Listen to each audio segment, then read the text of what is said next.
MCU। पिछले एक साल में तुमने ये फ्रेज कई बार देखा होगा, सुना होगा, शायद अपने सोशल मीडिया में या फिर किसी यूट्यूब चैनल पे। लेकिन पिछले एक साल में ये फ्रेज बहुत बार यूज हुआ है और इसकी शुरुआत हुई तब जब मार्वल ने फेज 4 के साथ बहुत सारी फीमेल कैरेक्टर्स को हमारे सामने लाना शुरू किया। बहुत ही बेकार राइटिंग और बहुत ही बेकार रिप्रेजेंटेशन और कैरेक्टराइजेशन के साथ इसकी शुरुआत की American YouTube super hero YouTube community ने, जो परेशान हो गए थे कि इतने घटिया तरीके से उनके favourite comic book characters, female comic book characters जिनको वो बचपन से पढ़ते आ रहे हैं, देखते आ रहे हैं, उनको इतने घटिया तरीके से एग्जीक्यूट क्यों किया जा रहा है, उन्हें इतने घटिया तरीके से रिप्रेजेंट क्यों किया जा रहा है।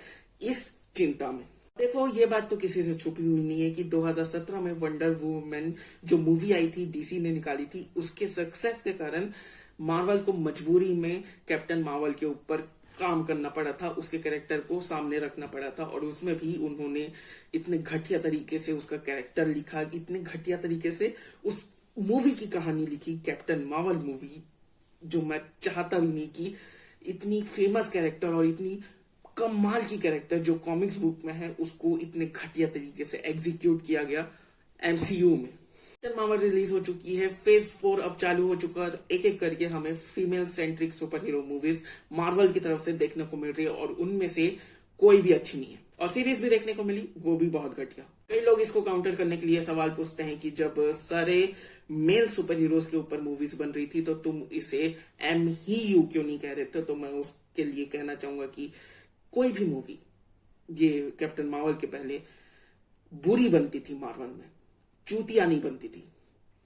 चूतिया मूवीज और सीरीज नहीं आई, जो कि कैप्टन मार्वल थी, ब्लैक विडो थी, हॉकाई थी, मिस मार्वल थी, शी हल्क, ताजा ताजा, इन सब चीजों से हटकर कि ये फीमेल सेंट्रिक मूवीज हैं और अच्छे तरीके से लिखा नहीं गया, कैरेक्टराइजेशन उतना अच्छा नहीं है। एक और चीज की कमी थी इन सारी मूवीज और सीरीज के अंदर, वो था हीरोइज्म। हीरोइज्म इन सारी मूवीज और सीरीज से मिसिंग था। अभी अभी SS राजामौली ने अपने एक इंटरव्यू में हॉलीवुड के ये कहा कि RRR इसलिए सक्सेस हुई क्योंकि वो दिखाती है unapologetic heroism.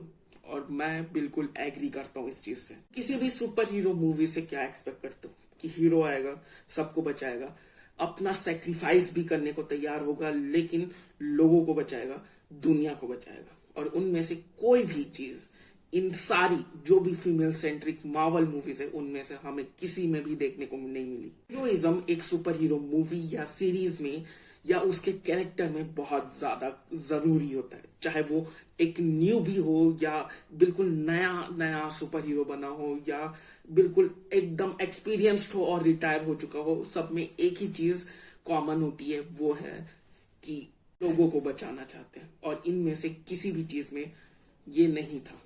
Captain Marvel movie में हमें स्क्रल्स को बचाने से ज्यादा ये दिखाया गया कि कैसे कैप्टन मार्वल को वो जो भी था वो अप्रेस करता था, उसे दबा के रखने की कोशिश करता था। शी हल्क में क्या हुआ हम सब ने देखा। इन सब में से किसी भी प्रोजेक्ट में हमें वो हीरोइज्म नहीं दिखता, कहीं भी नहीं। या तो मार्वल को नहीं पता कि फीमेल कैरेक्टर्स कैसे लिखते हैं, उनकी कहानी कैसे लिखते हैं, या फिर वो जानबूझ के ये सब कर रहा है ताकि पता नहीं क्या हो सके। क्योंकि उन्होंने बहुत अच्छी तरीके से मेल कैरेक्टर्स की कहानी और उनकी बैक स्टोरी, उनके जर्नी लिखी है, लेकिन फीमेल कैरेक्टर्स के साथ क्या हो रहा है मुझे सच में नहीं पता।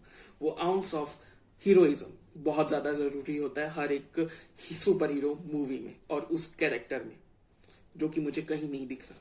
एस्पिरेशन मुझे कहीं नहीं दिख रही। बाकी ये थे मेरे ओपिनियंस। तुम अपने ओपिनियंस नीचे कमेंट सेक्शन में लिख सकते हो।